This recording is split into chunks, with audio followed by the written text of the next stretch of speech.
सभी को नमस्कार। स्पेशल एजुकेशन यूट्यूब चैनल में सभी का हार्दिक स्वागत है। तो आप देख रहे हैं 1 करोड़ केंद्रीय कर्मचारियों को डीए का तोहफा। जाने इस बार कितना बड़ा महंगाई भत्ता। देश के 1 करोड़ से अधिक केंद्रीय कर्मचारियों और पेंशन भोगियों के लिए एक बड़ी खुशखबरी आने वाली है। सरकार जल्द ही उनके महंगाई भत्ते में बढ़ोतरी करने जा रही है। यह बढ़ोतरी दिवाली से पहले होने की उम्मीद है, जो कर्मचारियों के लिए एक बड़ा तोहफा साबित होगी। आइए इस महत्वपूर्ण खबर के बारे में विस्तार से जानें। देश के 1 करोड़ से अधिक केंद्रीय कर्मचारियों और पेंशन भोगियों के लिए एक बड़ी खुशखबरी आने वाली है।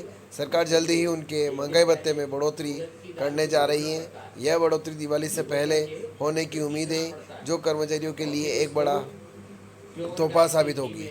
आइए इस महत्वपूर्ण खबर के बारे में विस्तार से जानें। महंगाई भत्ता क्या है? महंगाई भत्ता, जिसे अंग्रेजी में डीएनए अलाउंस या संक्षेप में डीए कहा जाता है, सरकारी कर्मचारियों को दिया जाने वाला एक अतिरिक्त भुगतान है। यह भत्ता कर्मचारियों को बढ़ती महंगाई से राहत देने के लिए दिया जाता है। सरकार हर साल 2 बार, जनवरी और जुलाई में, इस भत्ते की बढ़ोतरी में बदलाव करती है।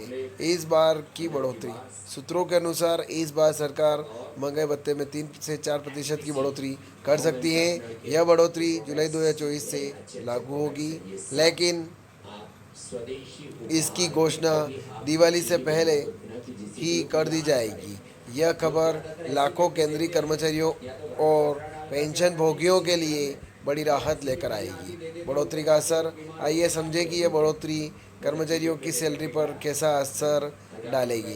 न्यूनतम वेतन वाले कर्मचारी, जिन कर्मचारियों का बेसिक वेतन 18,000 रुपये है, उनकी मासिक सैलरी में 540 से 720 रुपये तक की बढ़ोतरी हो सकती है। औसत वेतन वाले कर्मचारी, अगर किसी कर्मचारी की कुल सैलरी 30,000 रुपये है और उसका बेसिक वेतन 18,000 रुपये है, तो उसका डीए 9,000 रुपये से बढ़कर 9,540 रुपये, 3% बढ़ोतरी पर, या 9,720 रुपये 4% बढ़ोतरी पर हो सकता है।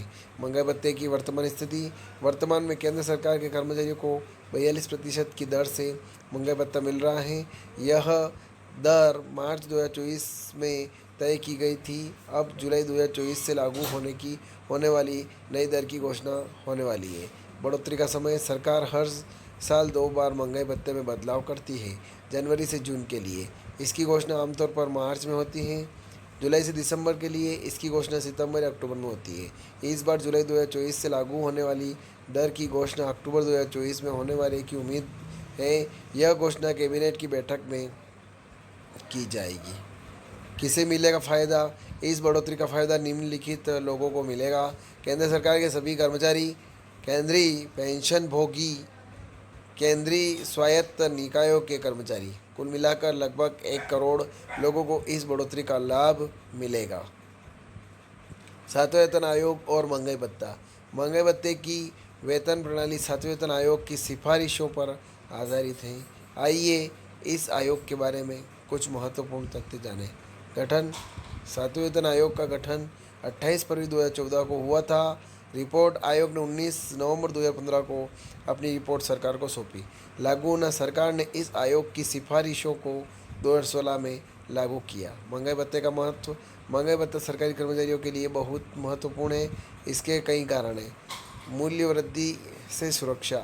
यह भत्ता कर्मचारियों को बढ़ती महंगाई से बचाता है। क्रय शक्ति का संरक्षण। इससे कर्मचारियों की क्रय शक्ति बनी रहती है। जीवन स्तर का रख रखाव। यह कर्मचारियों को अपना जीवन स्तर बनाए रखने में मदद करता है। मनोबल बढ़ाना। नियमित बढ़ोतरी से कर्मचारियों का मनोबल ऊंचा रहता है। बढ़ोतरी का आर्थिक प्रभाव। महंगाई भत्ते में बढ़ोतरी का न केवल कर्मचारियों पर बल्कि पूरी अर्थव्यवस्था पर प्रभाव पड़ता है। खर्च में वृद्धि। कर्मचारियों की बढ़ी हुई आय से बाजार में मांग बढ़ती है। अर्थव्यवस्था को गति। बढ़ी हुई मांग से अर्थव्यवस्था को गति मिलती है। सरकारी खर्च में वृद्धि। इससे सरकार का वेतन बिल बढ़ जाता है। मुद्रास्फीति पर प्रभाव। कुछ अर्थशास्त्री मानते हैं कि इससे मुद्रास्फीति बढ़ सकती है। महंगाई भत्ते में होने वाली यह बढ़ोतरी केंद्रीय कर्मचारियों और पेंशन भोगियों के लिए एक बड़ी राहत है। यह बढ़ोतरी उन्हें बढ़ती महंगाई से निपटने में मदद करेगी और उनके जीवन स्तर को बनाए रखने में सहायक होगी। दिवाली से पहले इस बढ़ोतरी की घोषणा कर्मचारियों के लिए एक सुखद तोहफा साबित होगी। हालांकि यह ध्यान रखना महत्वपूर्ण है कि महंगाई भत्ते में बढ़ोतरी एक नियमित प्रक्रिया है जो हर 6 महीने में होती है। यह बढ़ोतरी कर्मचारियों को महंगाई से राहत देने के लिए की जाती है, न कि उनकी आय में वास्तविक वृद्धि के लिए। इसलिए कर्मचारियों को अपने खर्च और बचत की योजना बनाते समय इस बात को ध्यान में रखना चाहिए। अंत में यह बढ़ोतरी सरकार की ओर से कर्मचारियों के प्रति संवेदनशीलता दर्शाती है। यह दर्शाता है कि सरकार अपने कर्मचारियों के कल्याण के प्रति सजग है और उनकी आर्थिक चुनौतियों को कम करने के लिए प्रयासरत है। आने वाले समय में कर्मचारियों को इस बढ़ोतरी का लाभ मिलेगा और वे अपने परिवारों के साथ एक खुशहाल दिवाली मना सकेंगे। तो ये खबर थी, ज़्यादा से ज़्यादा शेयर करें, लाइक करें, कमेंट करें आपको खबर कैसी लगी। और आप मेरे चैनल पर नए हैं तो चैनल को सब्सक्राइब जरूर करें, बेल आइकन को प्रेस करें ताकि इस प्रकार से खुशखबरी आप तक जल्दी पहुंच जाए और नई नई खबरें आप तक जल्दी पहुंच जाए। जय हिंद, जय भारत।